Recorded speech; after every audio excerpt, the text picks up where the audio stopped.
Have you ever wondered why the women that you seem to be not interested in are always the ones that are the most interested in you? But the ones you really want typically don't show you any love back. And they're the ones who flake, or they ghost you, or they're difficult to lock down or schedule with. Or maybe you were dating a girl and things were going great and you kind of felt like everything was on autopilot, but then you started hyper focusing on how to make the relationship better, or maybe something happened that made you think you were in a bad spot. And the more you focused on it, the more it just fell apart and things got worse and worse and worse. Well, if that's you, then I want you to tune into this week's episode where we talk about how to get women to chase you. And this is really important, not just for starting relationships, but once you're already in a relationship, because if you become the pursuer and you don't give her the option to chase you, well, then you have a lopsided investment situation where that relationship is doomed to fail. So I'm going to share the reason why women chase some men and ignore other ones. And then I'm going to share a few really effective tactics that you can adopt right away to make this happen. And this is not an episode for total noobs. If you're struggling to get dates in the first place and you've been involuntarily celibate for a long period of time, this strategy is probably going to be too advanced for you, although the concepts will be valuable as you progress on your journey of personal development and improving your game. But this is for guys who are kind of at that intermediate level, who are, already hooking up, but they want to improve the quality of the women they're connecting with. And one more thing before we dive in, I just want to apologize in advance. The audio quality isn't quite up to the standards that I had hoped because my microphone wasn't working during this recording. So still not the worst, and the content is epic, so don't let that stop you. You're listening to the Inner Confidence Podcast, formerly called the Leverage Podcast. We help you unleash the most attractive, charismatic, and confident you in order to attract quality connections, both personal and romantic. My name is Robbie Kramer. I've been a coach since 2007, and I've helped over 1,300 people level up their dating and social skills. My mission is simple: to help you crush the dating game, build an epic social life, and attract your ideal partner. If you're new to the show, I highly recommend you download my free dating protocol. It'll help you optimize your first dates, take all the guesswork and planning out of the equation. And I like to connect with my listeners personally, so to grab a copy, send me a message on Instagram, Robbie_Kramer. Can I say something about the texting, and Robbie could chime in because I want to get his opinion, because I feel like I'm pretty fucking witty even via text, right? But I've even my wittiest texts and the best conversations I've ever had, I probably would be better off if I didn't have them via text. When Jonathan says CEO mentality, like I can't adopt that because that's just not part of who I am. But what I can adopt is just saying as little as fucking possible and just focusing on, logistics and setting up a meeting. I don't think there's any texting. Even the best texters in the world are not going to be great at building attraction via text. So I don't think that should be anybody's objective. It really should just be logistics, but not be boring as fuck when you're doing it, pretty much. Yeah, building attraction over text is like a myth. Like you can't build attraction. You can spike it if it's already there, but you can't make up for the fact that she might not be attracted to you by sending cool shit. Here's the thing that's difficult and it's frustrating. There's like 3 stages of game. I heard Todd Valentine talk about this and I thought he was right, where step 1 is you're just like a beginner and you're in total scarcity. Step 2 is you're an intermediate. You can get leads, get dates, you can, kind of get laid. And step 3 happens is when you can get women to actually chase you. And it's difficult because obviously the whole game is set up as men as the pursuer, right? So at some point in the interaction, we've got to go from chasing to being chased. Approaching a woman is by default, like that's chasing her, right? You're fucking going up to her and you're chasing her, right? So then it needs to happen after that, where all of a sudden in her mind, it flips from like, oh, this guy's chasing me to, oh, fuck, I need to chase this guy. And if you don't give them the opportunity to do it, they'll never do it. And that's the hardest part, because for you to give them that opportunity, you effectively have to, it's all push-pull and it's all pull-away strategy, right? And the more you push, the more she's like, oh, this guy's just going to like do everything. I don't need to do anything. But by pulling away and not doing anything, you leave the whole thing up to chance. And it feels like you're losing control because, oh, well, I didn't ask her out. What am I going to lose the lead, right? So that transition happens typically when guys have enough abundance where they're no longer so focused on, oh my God, I need to get every date, to where they're just like, fuck, I have so many girls. I've got a squad of 5 or 6 girls I'm sleeping with. I don't actually care that much.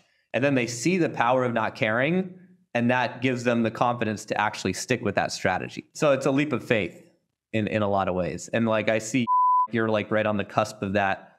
You're getting closer from all your day game. I know kind of on the cusp of that when he's like rocking and rolling. You're not far behind. I feel like you guys just need to keep approaching and you'll get there soon too, right?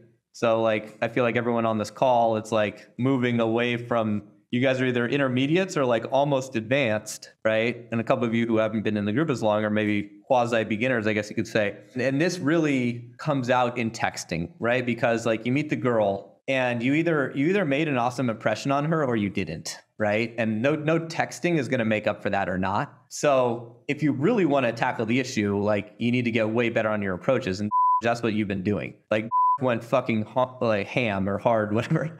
He went ham the last month, and his approaches have gone from like shit to like amazing. And you're seeing the results from that. However, just because you had an amazing approach, well, it doesn't mean you're going to fuck that girl. Now it just means you're in the conversation compared to every other fucking good-looking, confident motherfucker that is in her life too, right? And the hotter the girl, the stronger the competition, right? So like to be really good at approaching, like to be really good at day game, it's like you then just show up on the radar of like a social circle guy, right? Which is why social circle is so much more powerful of a strategy, because the best fucking day gamer can't even touch me when I'm at the top of my social circle game. He can't even fucking come close. He's not even gonna get a date with that girl because she met me at a party and I'm that much cooler because of my social proof. So that's why, as a long-term strategy to attract the hottest women, day game, right, will only take you so far. But it's still the best way. It's the best route there, if that makes sense. So I don't want to dissuade anyone from doing day game. The more day game you do, the better, right? Because it just makes your impression that much better. It just makes you that much cooler, makes you not give a fuck, right? It builds the muscles you need. Day game is the foundation that social circle has to be built off of. I mean, never did any day game, so he breaks that model. But he's one of the few who breaks the model because he has really good social skills to begin with, right? But for most guys, yes, you need that in-person experience. You can get it night game too. You got to get the social intelligence. You got to build your EQ, and you do that with lots and lots and lots of reps and interactions. That's why hot women are never creepy or weird. It's because they have so much experience, thousands and thousands of hours in those environments, and they get that by default because they're hot at age like 14 and up. But so the point is, it's like you guys are seeing, and you especially, like with that text I made fun of you for, like you're seeing why being extra funny over text probably doesn't even work. Like even if you're so funny, it doesn't fucking work that great, right? And a strategy that I would suggest you lean into is one where you're more of like a CEO and more of a dick too. It's like maybe you get this girl's number day gaming and you're never going to ask her out, right? You're just going to be a cocky, funny asshole to her over text, and you're never going to ask her out. And she's going to see your parties, hopefully. And that's why you need to have more parties and do that more consistently, because you have to throw her for that curveball. You have to make her think, oh, this guy's just another fucking loser chasing me, to, oh, wow, this guy never asked me out. What the fuck? That's so weird. He went to all that trouble to approach me and never asked me out. What's that? That's strange. Right? And you do that, 200 times, then you'll start to see the impact of that strategy. Oh, God. But I want to fuck now. Well, that's the thing, right? You can go and you can fuck fives, right? You can day game the 5 and you can fuck her right away. But for the 6s and 6.57s and up, right? Like the patience is what gets you laid. And it's sticking to good game that gets you laid. And it doesn't satisfy your craving now. That is a change in strategy. And like I said, it's a difficult one. It sucks, right? And I hope that all makes sense. Do you guys have any questions about that? That was pretty helpful. Thanks for that round. I meet girls even now. Like I've done 280 approaches since the boot camp, right? So that's been almost like not even 2 months, right? But the thing that's been helping a lot just with the numbers is that even if it's like the hottest girl in the world and like, I'd be like, oh my God, like if I bone her, like everything in life would be perfect, and sometimes I still have that mentality. It's also like, okay, if I get bummed about it and it doesn't work out or whatever, I'm like, I'm going to go out and approach another 15 times the rest of the week anyway. So like, fuck it, there's going to be more opportunities. So even if I'm not there inner game wise, just knowing that I'm going to be generating new opportunities and having faith that that's just going to happen helps a lot, and not giving a shit. I just wanted to reiterate what I said earlier, which is I get the sense that you're doing that, like you're spending too much time on YouTube or like listening to all this other content. Remember, that content isn't really designed to give you answers and practical solutions. It's designed to get you to watch more content. And Yeah. it's designed to give you more problems that you have to solve and then pay money to solve those problems by whatever they're offering you. So you're getting hustled. The internet knows what you're looking for because they know everything about you, right? These social media, YouTube, Instagram, TikTok, they know everything. They know you better than you know you because they have the data. They're going to show you stuff, and it's always going to be presented as problem solution because that's what gets people to buy, right? So they know what your problem is because it's what you've been searching for. And so they're going to present you with some flashy piece of content as a solution to that problem. But every piece of content, if they're a good marketer, they understand that like they can't just give you the answer because then you won't buy anything. They've got to, sell you some fucking big elaborate spiel solution. So when was explaining like, oh, I saw this YouTube video and it's like this and this and this and that and the other, it's like if you watch all that shit all the time, you're not actually getting anything out of it. You're just getting fucking sold more shit. I wanted to tell him to like, you're in this group. The group is for solutions, right? Like we're giving you solutions all the time. That's why you're in the group. That's why you're working on the stuff. That's why you're getting feedback. And if you then go on the internet and you're looking for more stuff, it's just going to get you off track. Is what I want you. I want to tell you. Like, stop listening to all that shit. It's not helping. I have my golf coach. I listen to him, and I stick with him until I realize that maybe he's a shitty coach. Maybe I need a new one. But until then, right, I stick with a process that works because anything else that's something else is going to effectively lead you astray, right? So my suggestion would be to focus more on the group and focus more on the strategies that like, and if you see other stuff, great too, but I feel like you get lost in all of the other stuff out there because you're consuming it too much versus just act on what you've got. I feel the same way with my focus. It's like, fuck, I've been doing this.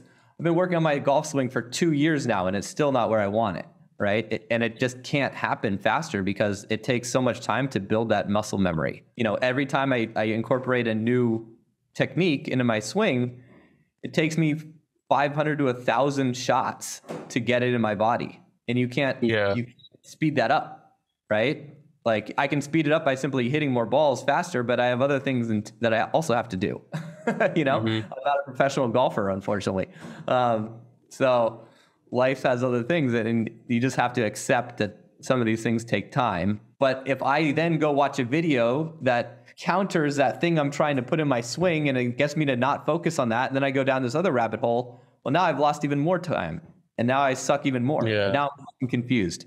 And that's what I see you doing. I think also like paradoxically with a lot of things that happen with development in this aspect is that caring about it too much is going to fuck you up. Like by definition, it's going to make you bad. Like, I want the girls to chase me. How do I get them to chase me? That's not the right mentality. It's like, I don't give a fuck what happens. That's when they chase you. Like you can't have it focused as an objective. That's a good point. Yeah. It's like they chase you when you don't give a fuck. Right? Yeah. That's really what they chase you. If you can show that you don't give a fuck in your communication, that's when they chase you because they're like, oh, this guy really doesn't give a shit.